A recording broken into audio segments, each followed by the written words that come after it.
I feel great. Yeah. I had a long camp, and I feel really good. Yeah. Gold nail polish. Is that a Black and gold. black and gold? Any significance? Um. Yeah, it looks like the belt. So I like it. I like the colors. It's my like high school colors as well. So, yeah. So basically, everybody kind of feels like this is the title eliminator. Have they said that to you? That if you win, you get the title shot? They said it prior, but you just never know with the UFC. So I just want to put on a good performance that will speak volumes. Like not really talk too much. Just have a good performance, and.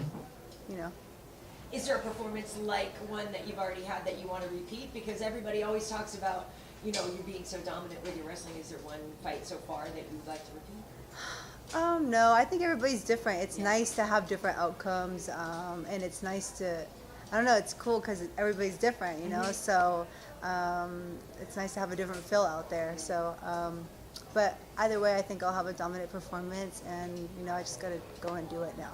One thing we've talked about before is how almost every time somebody describes your victory, they're like, well, but she's so much bigger than everybody else, right? Which is kind of a weird thing to say because clearly you guys all weigh in together and the same weight.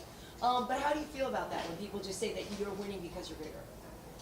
I mean, my skill really, it kind of speaks for itself. It's not really like the power or anything like that. Like, I wouldn't say that, I have more strength than whoever. It's just my skill level. I've been wrestling since I was 3 years old. So I hope I can, pull something out that's really great, So I do think I'm also, strong. I don't think I'm not strong, but I definitely feel like it's a lot of skill. A lot of skill, years of doing it, years of wrestling with different bodies and knowing different bodies and working with different bodies, and so I think I just have more experience in that field. Do you think anybody can catch up to you? Because that's the thing people say whenever they're gonna, face you. Oh, I better work on my takedown defense. It's like, well, like you just said, you've been doing it since 3. So yeah, I think that they have ability to somewhat stop the first attack, but I have like multiple attacks, and so I think that's the trouble that they've had with me is just I know with Alexa, she stated when they did the media with her afterwards, they're like I think they're like, oh, is it because you're from Mexico and Mexicans the wrestling's not as developed there? And she's like, no, I think I did everything right, but she's just really good at chaining her attacks together. And I remember looking back at the fight, I went and watched my fight again, and I was like, yeah, I was chaining really well against her, and that's kind of why it was hard for her to get back up to her feet. Do you even practice wrestling anymore? I mean, it sounds weird, but do you spend most of your time working on your hands since you are obviously so far ahead on wrestling? I still wrestle. I don't wrestle as much.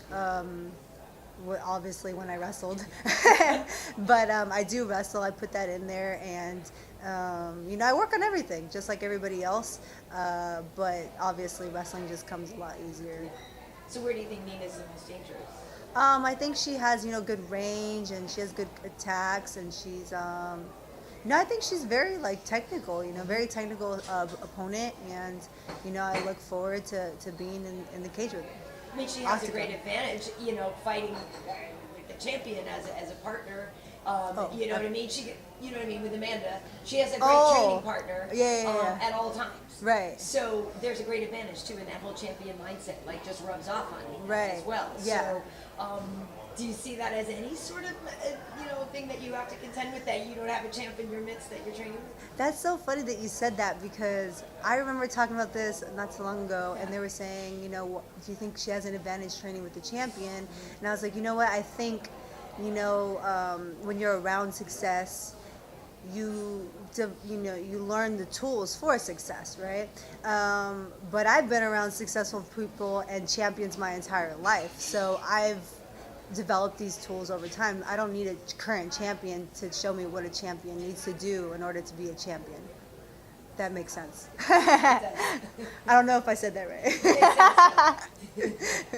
Tatiana, there are other strawweights kind of making a case and campaigning for a title shot next. Correct. Watterson being one of them. Correct. Do you feel like you have to have an emphatic win? Do you think that maybe just getting a W is not enough on Saturday? Do you think you need to kind of really hammer home that you're the next in line? You know what? I go in there with the intent of always making an emphatic win. You know, always having an emphatic win. I never go in there like, man, you know what? I kind of want to edge it out. You know.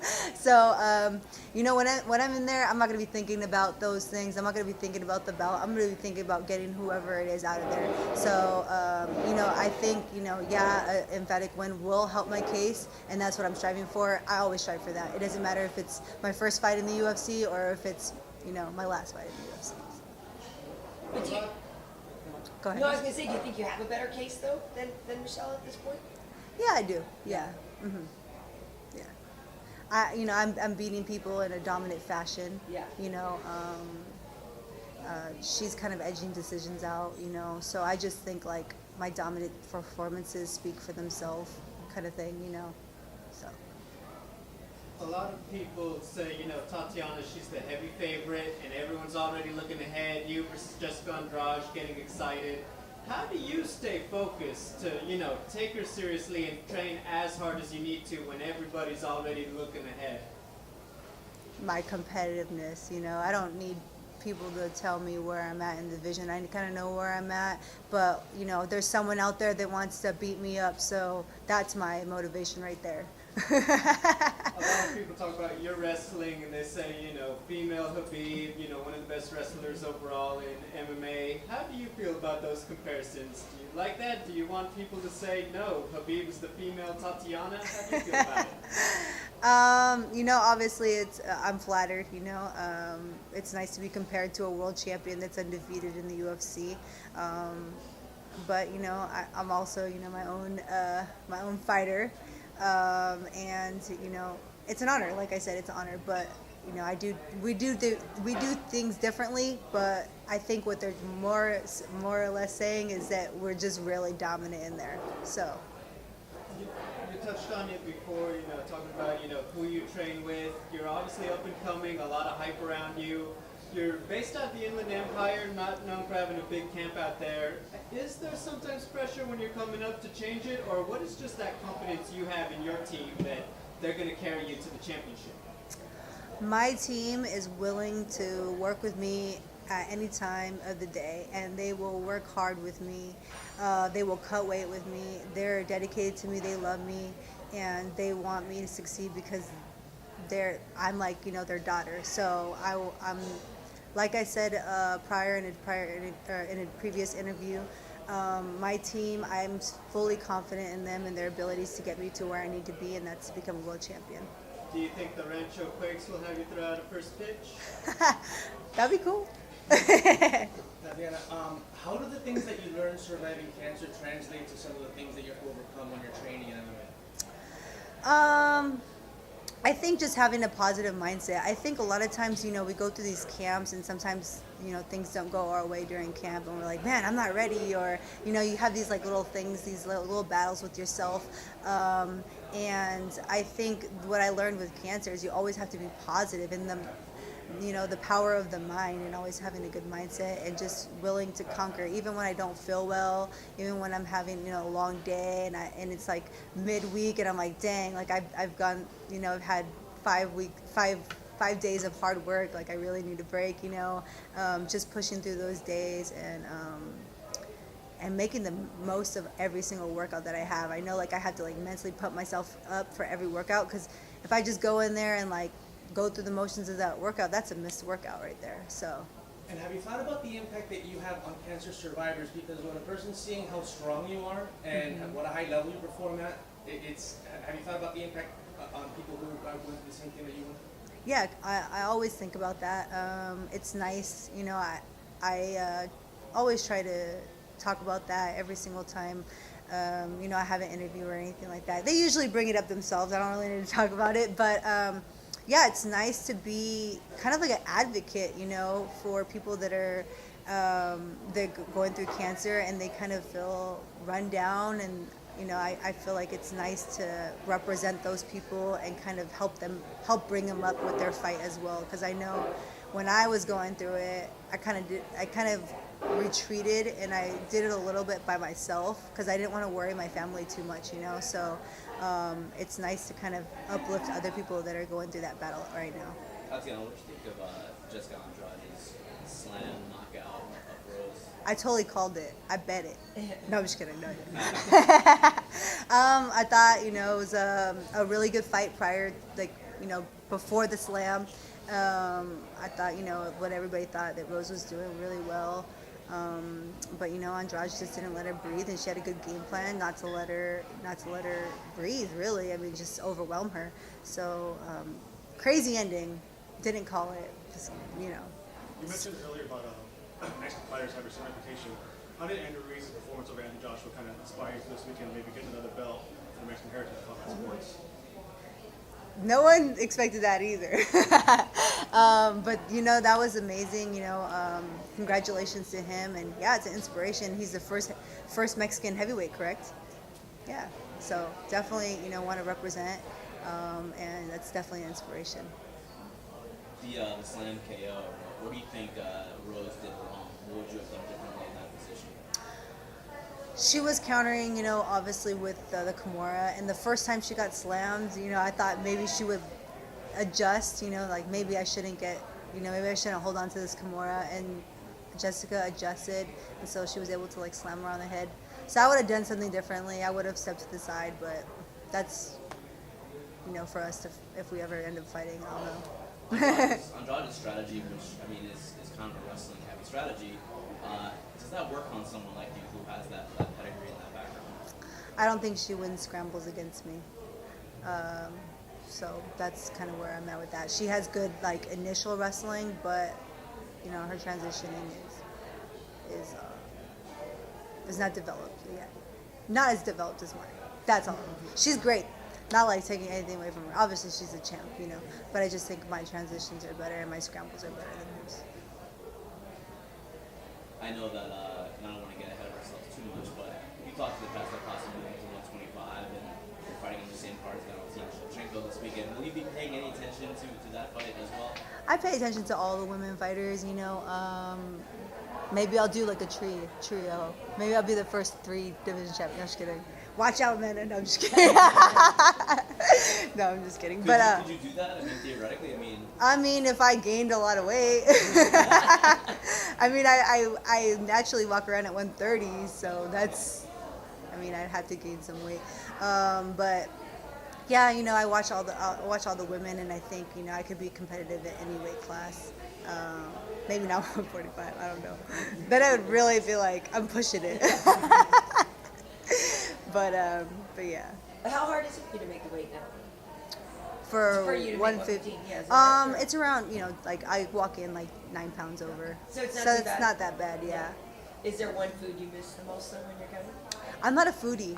No? I enjoy good food. If I taste it, I'm like, oh, that's delicious, But I'm not a crazy foodie or anything like that. I'm kind of a bird, Right. I pick here and there. I'm just all day long. So what do you do though after a tough camp? Is there any kind of sort of reward you give yourself, or? I don't have anything in particular, but you know what? I always end up going to the airport, and I always pick up an Anian pretzel. I don't know, because it's right there. I'm like, oh, this is delicious. That's it. Yeah. I don't know. It's convenient. It's right there. Yes, but buy yourself anything after a fight or anything just to treat yourself? No. No. Good girl. I'm So boring. reasonable. You're making me sound boring. No, it's smart. You're saving your money. It's good. Do you know Andy Ruiz at all? Because he's kind of around the same relative area that you're from, right? I don't know. No. I don't really follow too much of the boxing. I follow certain fighters that I really like Triple G and Lomachenko, and obviously Canelo. Canelo's really great, but I don't really follow heavyweight boxing too much. But I did watch the Tyson Fury and the Wilder fight, and that was insane. He was just from the dead. I'm like, oh my god. But yeah, so but that's as much as I watch. I really like watching MMA, obviously. I watch all of it. It doesn't really matter what organization, but I watch all of it. You always tweet about it. I know. I do sometimes. I've been slacking lately because I'm in camp, yeah. Right. So I'm like not. I go kind of quiet when I get in camp, and everybody's like, "Are you alive?" I'm like, "I'm here." Well, we've done UFC now together a lot. Have you gotten better, or not gotten better, but like sometimes people say after they've worked on something where they're analyzing fights, it actually made them a better fighter too. Mm-hmm. So have you learned anything through that process of looking at other fighters and breaking them down? Is that anything you've integrated for yourself? Yeah, I always do. I'll watch it. I'm like, oh, that's really cool. I'm gonna Yeah. try that. I'll go and try it at practice and stuff like that. I do that with everything. Like I'll watch like jiu-jitsu videos. I'm like, I'm gonna try this at practice today, and I'm like excited to go to practice and try it. I don't know. I'm a nerd. Is there anybody that you like get more inspiration from than anybody else? Like a favorite fighter? Or I have tons of favorites. Like they're all so great, so it's hard to pick like a couple. Yeah. But I don't want to name any All right. names, but I love them all. They're all great, and I have great coworkers. All right, that's good. Yeah. Tatiana, what are your thoughts on Ferguson versus Cowboys? It's a tough fight. It's a good fight. And I never, if you notice anything else about me, I never pick one fighter of the other because anything can happen in mixed martial arts. So I think it's gonna be a good fight, and I'm really excited. Dad Cowboy is a beast, so he's beasted it. Is that the fight you're most looking forward to on the card, or outside of your own, or is there another? I was gonna say I'm looking forward to mine the most. There's so many great fights. I can't choose one. But there's amazing fights, and I think everybody's gonna be really excited for this card. I know I am. It sucks that I'm gonna have to be in the back though. You're just about at 3 years with the UFC now. How would you kind of describe your progression? Are you happy with your career arc? Would you expect to be further along at this point? You had a long layoff right at the beginning. So Yeah. how would you kind of sum up your whole? This is so weird that you guys keep bringing up questions I like literally was thinking of the other day. I was like in the car with my boyfriend, and I was like, man, I feel like if it wasn't for that stupid shoulder surgery, I would have had the belt already. But everything happens for a reason, and I think I got stronger in a lot of areas. So I think it's you always like wish like I didn't have that layoff, but I think it made me stronger and a better athlete. So yeah, I think I feel very confident. I think I've had a good career so far, and I just want to continue to be dominant and put on great fights for the fans. If the UFC does decide to go with Michelle for the next title shot, will you continue to fight, or will you just wait out if you win this fight? No, I'll fight whoever. I don't like long layoffs. I know I had a long layoff, and that was just because there wasn't the matchups that they wanted for me, I guess. And but I like to stay busy, and a lot of times, like I was bothering them, and I was like, hey, I'll go to 125, and I'll fight anybody. I'll fight number 30 at 25. I don't really care. I didn't really care who I was gonna fight. I just wanted to fight because I'm very like. It's so funny because I go into fight week and I'm like, oh man, I have to cut weight, and then I'm like, oh wait, I already did that. Now I'm gonna fight. This is exciting. And then I'm like, and then I fight. I'm like, oh no, it's over. I gotta do it all over again. I'm like sad because I have to like wait to fight again. I'm like, dang it, it's gonna be months. But yeah, but I'll fight. It doesn't matter. I love fighting. Your success, for those of us that have been following, it's almost kind of expected. You've been pegged as a potential champion since you were on Tough. For a fighter like Nina, she's almost fighting on borrowed time. She was almost getting out of MMA, and now she's on a 4-fight winning streak. Do you see any danger in a fighter like that who's sort of punching above their pay grade for so long? I find everybody dangerous, whether they are on a 5-fight winning streak or a 5-fight losing streak. I take everybody seriously the same. I think of them as the best in the world, and they're trying to take it from me. And my mentality is just to go out there and dominate and implement my game plan and do what I've been doing since a really young age, and that's win. Yeah, you were saying how much you love to fight. Now, there's other fighters like Donald Cerrone who talk about how they get sick with fear before a fight. But you're saying you don't have that? I don't get scared, no. But I think it's just because I've been doing it for so long, and I'm like, at the end of the day, you know, if anything bad happens to me, I'm like, well, my family loves me, my friends love me, you know. I'm like, what's the worst outcome, you know? Like, I don't really care, and I just go out there and have fun and like just soak up the moment, because I've spoken a little bit about this before too, you know, in like my Instagram post or something like that, that when I was wrestling, I just thought I was going to be wrestling till, you know, I was probably like 30 years old or something like that, and that it didn't end up going that way. I didn't end up being the Olympic champion that I knew I could have been. I didn't win multiple world medals like I thought I was going to be able to win. And I remember thinking, man, I really should have just embraced it. I put like a lot of pressure on myself, and I just remember being like always mean to everybody, like that I was gonna fight or wrestle at the time. And then I was like, why did I have this big old chip on my shoulder? I'm like, I should have just embraced it and just like gone with it and just enjoyed every moment of it. And that's what I'm doing now. Like, I've had this great opportunity to live out another dream, which is MMA. And, you know, same goal, be the best in the world. But now I'm just doing it a different way. Now I'm a little bit older, wiser, better athlete, and, you know, better mindset. And now I'm nice to everybody that I fight, you know. And if they're mean to me, I'm like, whatever, you know, we're going to fight. Hopefully afterwards he's to like me, you know. So I don't need to be mean to someone to fight them. And right now I'm just embracing everything, and from the crowd to getting punched in the face. Most dominant wrestlers that come into the UFC, I would say most, but a lot of dominant wrestlers that come into the UFC at some point develop a power punch, whether it's a cross or a hook, because you guys are strong. Mm-hmm. How's your boxing coming along? Are you getting into it? Are you finding that power punch? I think I'm pretty powerful. My coach said I hurt his shoulder. I don't know. So maybe I'm kind of strong, but I don't know. You know, I think my boxing's good. I just think, you know, I have a lot of other tools as well, you know. Do you talk to other like young female wrestlers about using their skills and coming over to MMA, or is it something like the only do it when you really want to?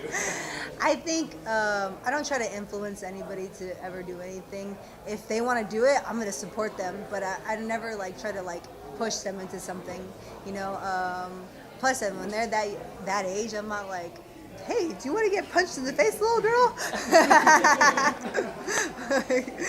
Like, you focus on your wrestling and jiu-jitsu, you know, so. And then, you know, they end up doing the stand-up, like, pancreation and stuff like that. But, you know, save your brain for as long as you can, you know, so.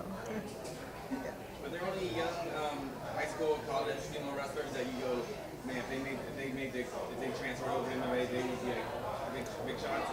Yeah, there's this girl, Victoria Anthony. She's a wrestler, and I was like, man, if they open up an atomweight, she's gonna be a little beast. So yeah, I think if they did open an atomweight, she said she would try to get into the UFC and end up fighting.